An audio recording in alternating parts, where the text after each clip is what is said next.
nggak boleh milih gara-gara uang haram. Lantas kalau milih karena apa Habib? Anda sebagai muslim, pilihlah pemimpin yang kriterianya paling mendekati Islam. Karena Islam mengatur kriteria calon pemimpin. Sifat-sifat calon pemimpin yang diridhoi oleh Islam diatur. Islam ini agama yang lengkap. Jangankan urusan negara, urusan cebok aja diatur dalam Islam. Urusan masuk kamar mandi, masuk kaki keluar kaki diatur dalam Islam. Apalagi urusan ngatur negara, betul. Islam ini ngatur politik. Orang-orang yang mengatakan jangan tarik-tarik Islam ke politik, itu pengen ngerusak politik, saudara. Pengen menjauhkan politik dari Islam agar para politikus tidak beradab dengan adabnya Islam. Islam ngatur politik, makanya Imam Haramain nulis kitab judulnya Ghiyathul Umam Fit Tiyathil Zulam, isinya siasah syariah, isinya urusan politik. Al-Imamul Mawardi nulis kitab judulnya Al-Ahkam As-Sultaniyah, itu panjang lebar bicara soal politik Islam. Dan masih banyak ulama-ulama lainnya yang fokus menulis tentang politik Islam, saudara. Kata siapa Islam gak ikut-ikutan politik? Maka para ulama-ulama tersebut menyebutkan kriteria-kriteria, sifat-sifat yang ideal, yang cocok bagi calon pemimpin. Alhamdulillah. Wah, kalau saya mau bahas calonnya kriterianya banyak Pak Bu, tapi saya nggak mau bahas semuanya. Kita mau ambil kesimpulannya, setidak-tidaknya, sekurang-kurangnya. Kesimpulan dari apa yang disampaikan oleh para ulama tadi, sekurang-kurangnya kalau Anda mau milih pemimpin, ada 3 hal yang mesti diperhatikan, saudara. Ada berapa hal? Ada berapa hal? Ada 3 hal. Apa 3 hal tersebut yang mesti diperhatikan? Ayo ikutin saya sama-sama. Yang pertama surah, yang pertama, yang kedua sirah, yang kedua sarirah, yang kedua, yang ketiga sirah, yang ketiga, yang pertama apa? Surah, yang kedua sarirah, yang ketiga sirah. Apa maksudnya Habib? Yang pertama, kalau Anda memilih pemimpin, lihat bagaimana fisiknya. Mampu nggak fisiknya menjalankan kepemimpinan? Karena dalam syariat dibahas, pemimpin tertinggi negara nggak boleh orang yang nggak bisa melihat, saudara. Bagaimana dia mau ngatur rakyatnya kalau dia nggak bisa ngelihat? Itu dalam fikih dibahas. Pemimpin tertinggi negara nggak boleh orang yang tuli. Bagaimana dia mau dengar rakyatnya kalau dia tuli, saudara? Pemimpin tertinggi negara nggak boleh orang yang fisiknya udah nggak mampu menjalankan tugas. Orang udah stroke, jalan udah susah, apalagi pakai kursi roda. Mau jadi pemimpin ngurusin diri aja susah, apalagi ngurusin rakyat. Betul atau tidak? Betul atau tidak? Itu kriteria dipertimbangkan dalam syariat, saudara. Fisik itu yang pertama. Jadi yang pertama yang mesti dilihat apa? Surah. Yang fisiknya paling mampu menjalankan tugas, saudara. Yang kedua adalah sarirah. Yang kedua apa? Sarirah itu sebenarnya artinya hati. Maksudnya sarirah di sini kepribadiannya. Lihat bagaimana kepribadiannya, saudara. Yang mesti dilihat dari kepribadian apanya? Yang pertama, beriman gak dia sama Allah Subhanahu wa taala? Karena milih pemimpin kafir hukumnya haram. Di antara yang mesti lihat dari kepribadiannya, bagaimana dia taat nggak sama Allah, jalankan nggak dia perintah Allah, sholat nggak, jangan memimpin negeri tapi nggak sholat, apalagi nggak bisa sholat. Lihat bagaimana dia, ini mau memimpin negara, umat Islamnya lebih dari 200 juta orang, bisa baca Quran nggak? Jangan sampai memimpin negeri nggak bisa baca Quran. Betul atau tidak? Lihat dia mabok apa enggak, suka nonton porno apa enggak, saudara? Betul atau tidak? Betul atau tidak? Karena orang fasik nggak boleh dipilih. Orang mutajahir bil fisqi yang menampakkan kefasikannya nggak boleh dipilih, saudara. Haram. Termasuk sarirah, termasuk kepribadian, soal kecerdasannya, saudara. Lihat bagaimana pendidikannya, saudara. Lihat bagaimana kecerdasannya. Karena nggak mungkin orang mau ngatur negeri, ratusan juta orang diatur kalau orangnya nggak cerdas. Bahaya, saudara. Sadayana parantos ngartos. Alhamdulillah. Jadi yang kedua yang mesti dilihat apanya? Sarirah. Yang ketiga sirah. Yang ketiga apa artinya sirah, Habib? Sirah ini adalah track record, rekam jejak. Kalau selama ini dia pernah jadi pejabat, lihat amanah atau tidak dalam menjalankan jabatan. jujur atau tidak dalam menjalankan jabatan, berprestasi atau tidak dalam menjalankan jabatannya, mampu atau tidak dia menjadi pemimpin di tempat yang ketika dia mendapatkan amanat. Kemudian bagaimana hubungannya dengan ulama, bagaimana sikap dia terhadap kemaksiatan, bagaimana sikap dia terhadap pendidikan. Lihat track recordnya saudara. Kira-kira jelas atau tidak? Jadi ada berapa hal yang mesti diperhatikan? Yang pertama surah, yang kedua sariro, yang ketiga. Jadi anda semua nih begitu besok 14 Februari lihat nih ibu-ibu, yang mana di antara calon 1, 2, 3 ini yang 3 poin ini paling baik. Diperhatikan, dilihat, direnungi, istikharah. Ada ibu-ibu yang bilang sama saya, Habib, saya sudah mikir-mikir nih Beb, di antara 3 ini yang mana yang surah, siro, sarironya paling baik Beb. Saya mikir, makin lama saya mikir, makin gak dapat jawaban, makin pusing saya Beb. Akhirnya ujung-ujungnya saya gaduin Panadol lah Beb. Gak usah bingung kalau anda gak tahu. Kalau gak tahu tanya sama ulama. Kita nih umat Islam di Indonesia alhamdulillah dekat sama ulama, betul? Dikit-dikit yang dicari ulama. Begitu ada yang lahiran minta doa, yang dicari siapa? Orang kompak. Yang dicari siapa? Ulama. Begitu gedean dikit akikah, yang dicari siapa? Besaran dikit lagi disunat, yang dicari siapa? Dokter goblok. Mana ada sunat nyari ulama? Salah potong nanti. Maksudnya minta doanya sama ulama. Gedean dikit nikah, yang dicari ulama. Minta doa yang dicari ulama. Gedean dikit bikin rumah tasyakuran, yang dicari ulama. Nanti ada yang sakit minta doa, yang dicari ulama. Bahkan ketika mati dikubur mau didoain tahlil talqin, yang dicari dari lahir sampai mati. Dikit-dikit yang dicari ulama, dikit-dikit yang dicari ulama. Giliran milih pemimpin saudara, ulamanya dibuang, yang dicari 200.000.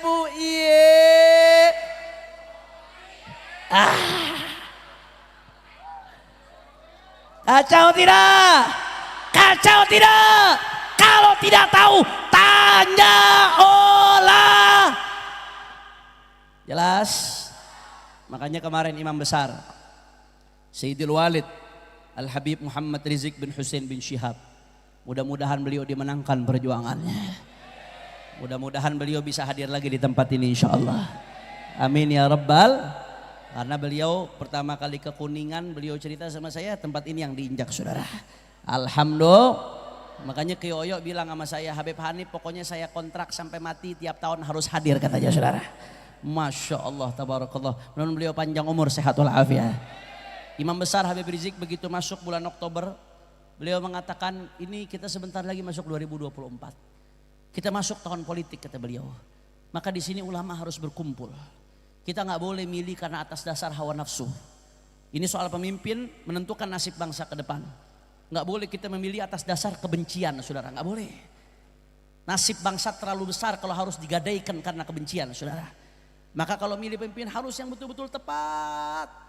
Yang paling besar maslahatnya buat umat, yang paling kecil mudaratnya buat umat, yang paling mendekati kriteria yang disebutkan syariat.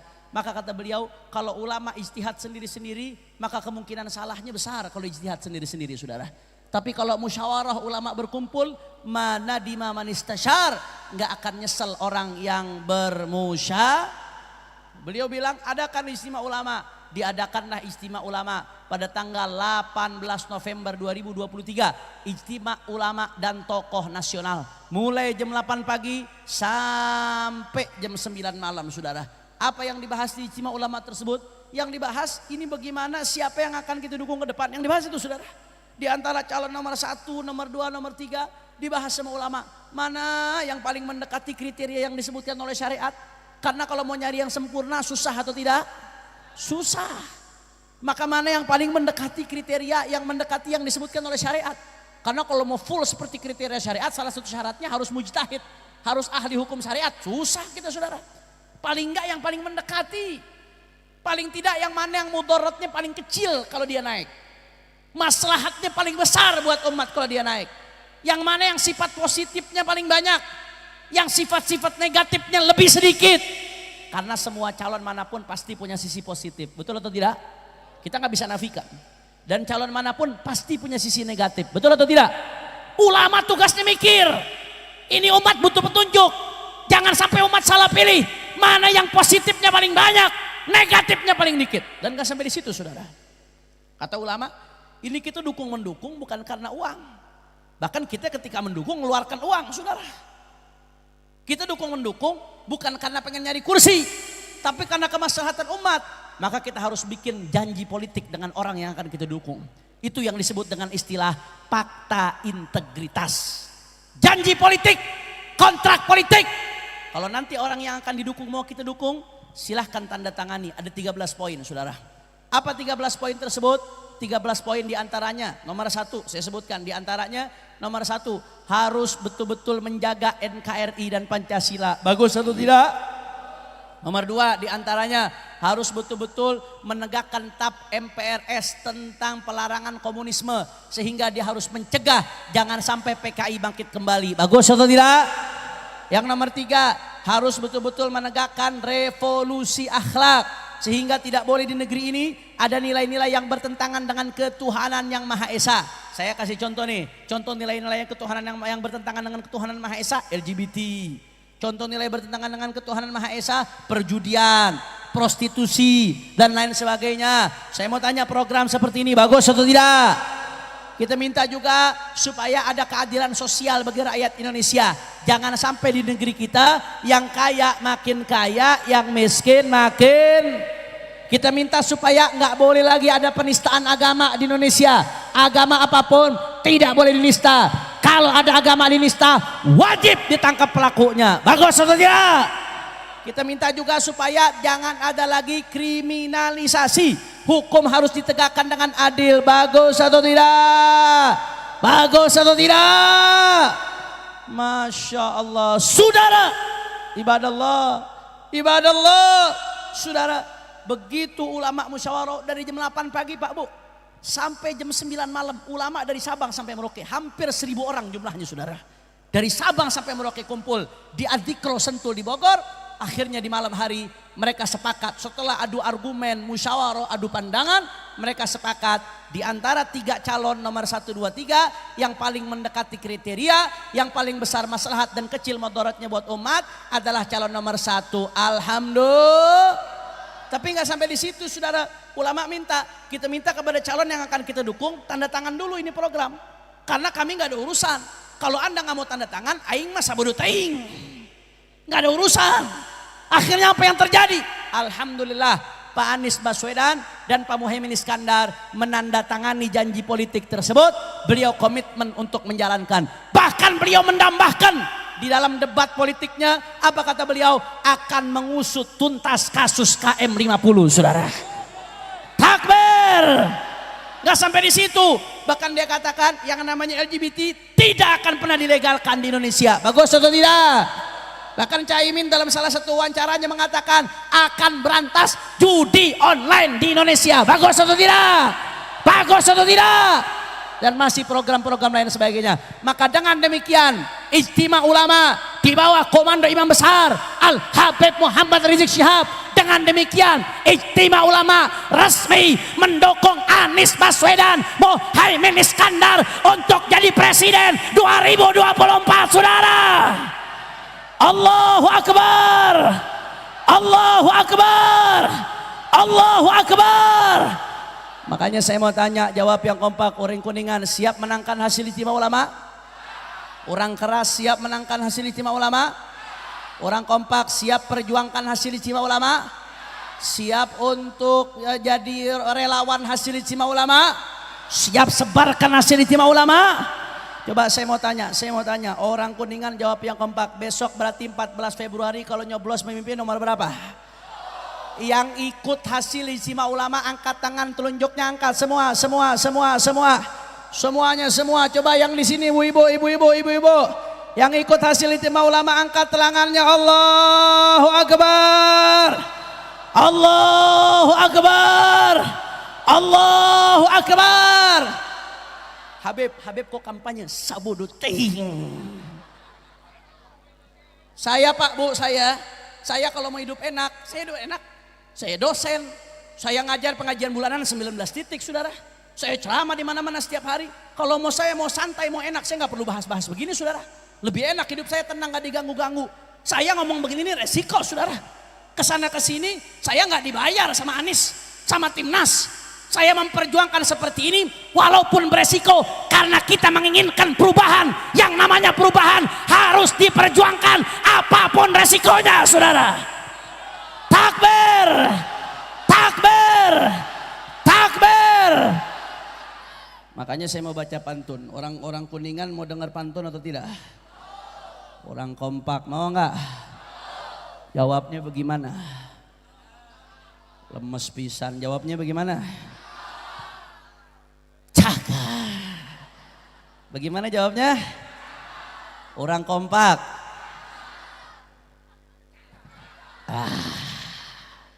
Coba saya tes dulu. Jalan-jalan ke Kuningan. Cakep. Nah, tapi nanti terakhir bilangnya jangan cakep. Begitu saya sebutkan presiden, semua angkat tangan telunjuknya sambil teriak Allahu Akbar. Bisa? Bisa? Bisa? Saya lupa ada pantunnya apa.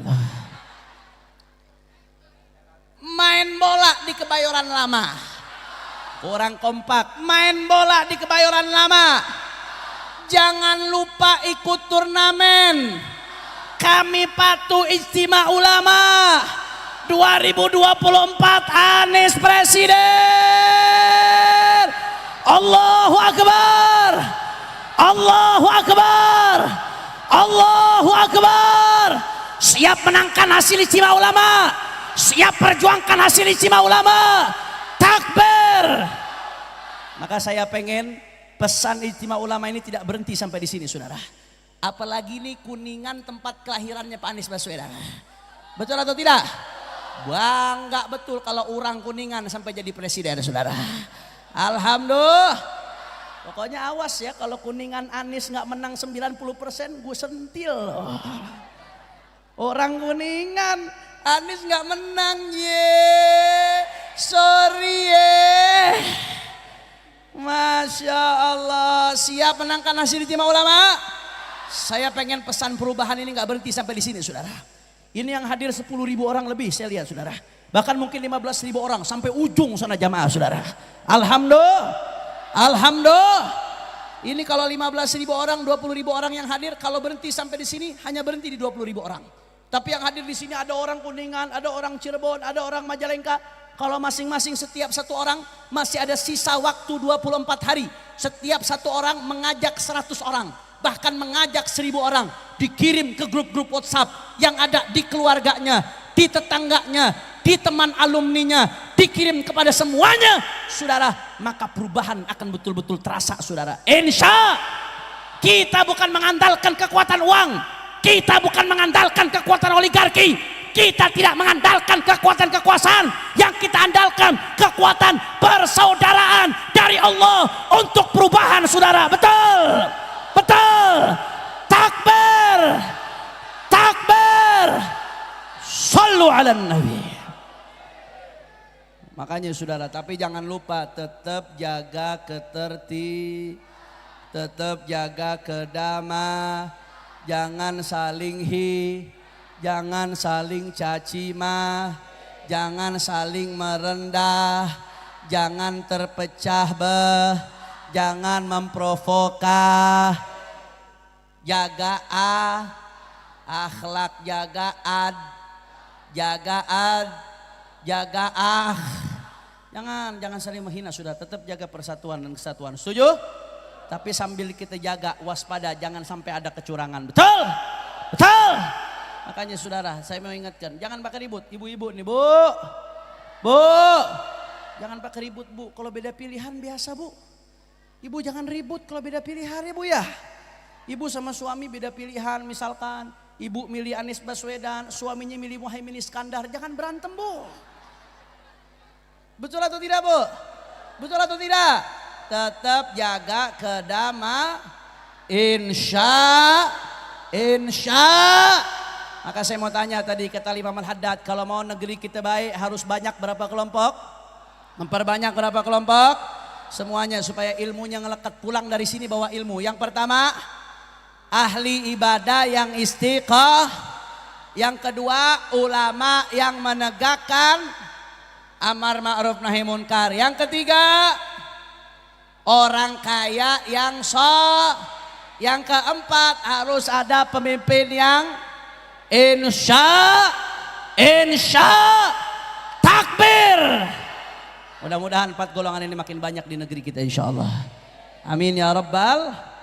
Dan terakhir saudara, sama-sama setelah ini kita baca sholawat dengan niat mudah-mudahan berkat sholawat, mudah-mudahan insya Allah Palestina diberikan kemenangan oleh Allah.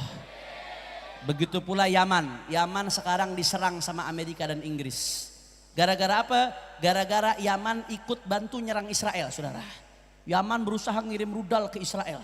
Bukan hanya rudal dikirim ke Israel, itu kapal-kapal Israel yang mau lewat Yaman. Karena Yaman perairannya itu strategis. Kapal-kapal yang perdagangan perairan internasional lewat Yaman, saudara. Lewat Bahrul Ahmar.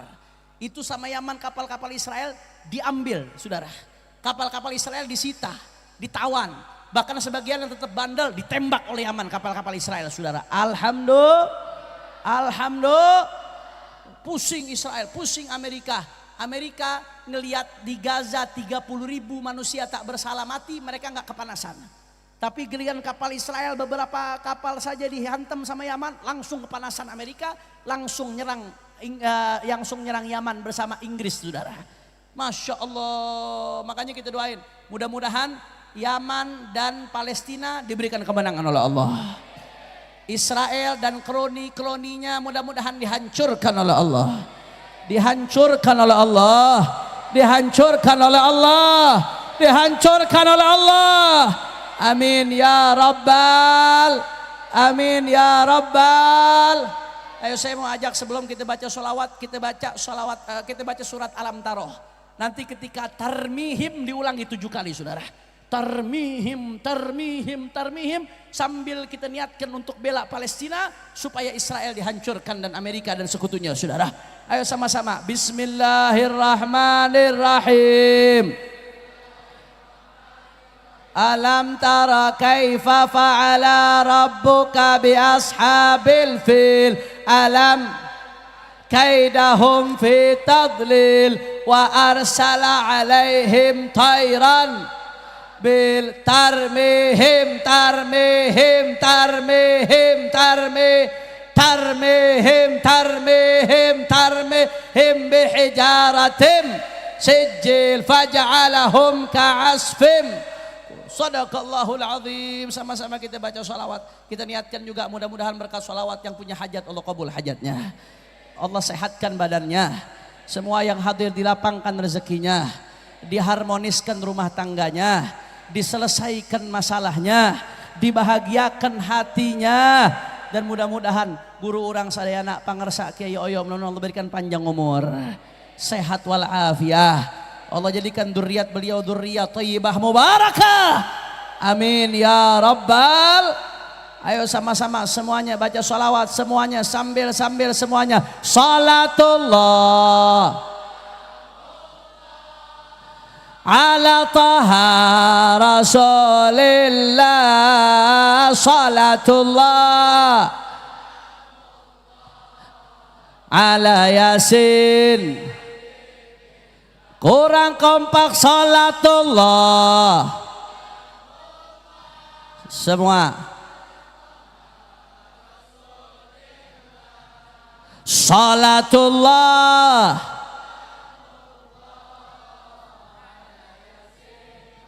semua, angkat tangan minta sama Allah semua. Tawassalna billah wa bil hadi Allah, tawassalna billah wa bil hadi wa kulli mujahidin lillah bi ahlil ya Allah, salatullah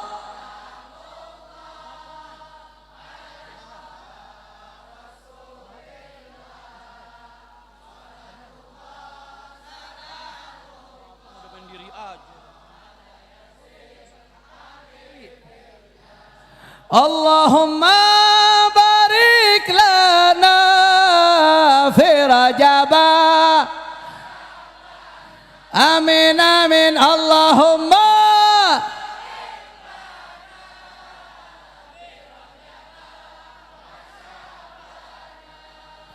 wa ballighna Ramadana bahassil sidana salatullah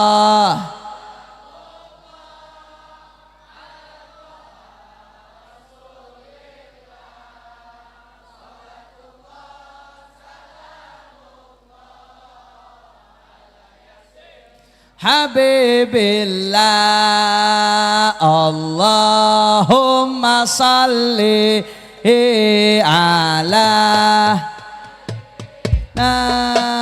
Muhammadin tibbil qulubi wa'afi il abadani wa nuril wa diya'i